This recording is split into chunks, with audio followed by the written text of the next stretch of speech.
যেতিয়া উজনি অসমৰ আমি কথাবিলাক গম পালোঁ যে শৃংখল চলিহা বা বিভিন্ন দল সংগঠনে উজনিত সংখ্যালঘু মিয়া শ্ৰমিকসকলক মাৰপিট কৰি আছে, অত্যাচাৰ কৰি আছে, টকা পইচা নিদিয়ে, তেতিয়া আমি নেমচুৱে শ্ৰমিকসকলক যাবলৈ আমি মানা কৰিছোঁ। তাৰ পিছত এতিয়া বিশেষ সূত্ৰে আমি গম পালোঁ যে শৃংখল চলিহাৰ নেতৃত্বত এতিয়া মিয়া শ্ৰমিক উজনিলৈ গৈ আছে। বৰ লাজৰ কথা, বৰ দুখৰ কথা যে যিজন শৃংখল চলিহাই মিয়া শ্ৰমিক যাব নালাগে, মিয়াক লৈ ৰাজনীতি আৰম্ভ কৰিছিলে, সেই শৃংখল চলিহাই এতিয়া মিয়া শ্ৰমিক নিবলৈ আৰম্ভ কৰিছে। আজি বিশেষ সূত্ৰে গম পাইছোঁ যে শৃংখল চলিহাই উজনিলৈ ইটা ভাটাসমূহলৈ, বিশেষকৈ শিৱসাগৰ ডিব্ৰুগড়ৰ যিসমূহ ইটা ভাটা আছে, সেই ইটা ভাটাসমূহত হাজাৰ হাজাৰ শ্ৰমিক লৈ গৈ আছে। আমি কিছুমান বাছ ঘূৰাই দিছিলোঁ আৰু এতিয়া আমি জানিবলৈ পাৰিছোঁ যে শৃংখল চলিহা ডাঙৰীয়াই ট্ৰেইনেৰে, ৰেলেৰে তেওঁ শ্ৰমিক লৈ গৈ আছে, তেওঁ সৰু সুৰা গাড়ী ভাড়া কৰি শ্ৰমিক লৈ গৈ আছে। তেওঁ দিনত আগতে 900 বাছত শৃংখল চলিহাই আগতে মানে 900 বাছত মিয়া শ্ৰমিক গৈছিলে, আজিকালি সৰু সুৰা গাড়ী ভাড়া কৰি, আৰু সেই গাড়ীবোৰ শৃংখল চলিহাই ভাড়া কৰি দিয়ে, যিসমূহ গাড়ীৰে বৰ্তমান উজনিলৈ মিয়া শ্ৰমিক লৈ গৈ আছে।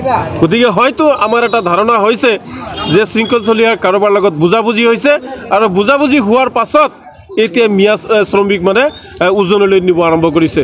গতিকে এটা কথা, শৃংখল চলিহাৰ কথা শুনি বা বেলেগ কাৰোবাৰ কথা শুনি যিসকল মিয়া শ্ৰমিক উজনিলৈ ইতিমধ্যে গৈ পাইছে, সেইসকলৰ ওপৰত যদি ভৱিষ্যতে কোনোবাই আক্ৰমণ কৰে, ভৱিষ্যতে যদি এই শ্ৰমৰ ধন তেওঁলোকক নিদিয়ে, তাৰ বাবে কিন্তু সেই শ্ৰমিকসকল যিমান দায়ী হ'ব তাৰ সমানে দায়ী কিন্তু এই শৃংখল চলিহা, লগতে যিসকলে তেওঁলোকক মাৰপিট কৰিব সেইসকল হ'ব। গতিকে আজিও কৈ দিছোঁ যে উজনিত মাৰ খাবলৈ মিয়া শ্ৰমিক নাযাব। নিজৰ যি ধন, প্ৰাপ্যৰ ধন, সেই ধন হেৰাবলৈ আপোনালোকে উজনিলৈ নাযাব।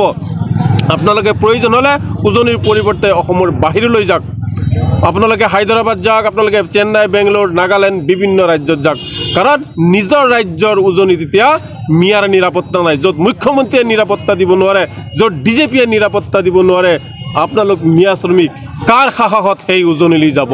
এটা কথা আপোনালোকে জানে যে শ্ৰমিকৰ যি নিৰাপত্তা, এই নিৰাপত্তা অসমৰ বাদে বাকী ভাৰতবৰ্ষৰ যিসমূহ ৰাজ্য আছে, প্ৰতিটো ৰাজ্যতে শ্ৰমিকৰ নিৰাপত্তা আছে, তেওঁলোকৰ জীৱনৰ নিৰাপত্তা আছে, আৰু যি শ্ৰমৰ ধন, সেই ধন মানে আদায় দিয়াত চৰকাৰে সহায় কৰে। কিন্তু উজনিত যিটো দেখা পোৱা গৈছে, এই ক্ষেত্ৰত আমি বুজিবলৈ পাৰিছোঁ যে অসম চৰকাৰে এইসকলক নিৰাপত্তা দিয়াত ব্যৰ্থ হৈছে। আৰু মই অসমৰ মুখ্যমন্ত্ৰী ডাঙৰীয়াক, DGP ডাঙৰীয়াক মই অনুৰোধ জনাম যে আপোনালোকে ভাৰতবৰ্ষৰ বেলেগ ৰাজ্যৰ পৰা শিক্ষা লওক যে মানুহক কেনেকৈ নিৰাপত্তা দিব লাগে, শ্ৰমিকক কেনেকৈ নিৰাপত্তা দিব লাগে।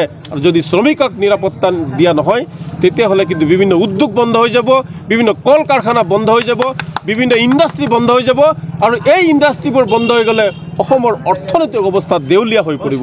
শ্ৰমিক অৰ্থনৈতিক যি অৱদান, শ্ৰমৰ বিনিময়তহে মানে দেশ এখন উন্নত হয় বা সমাজ এখন উন্নত হয়। গতিকে মুখ্যমন্ত্ৰী ডাঙৰীয়া, আপুনি শ্ৰমিকক নিৰাপত্তা দিয়ক। শৃংখল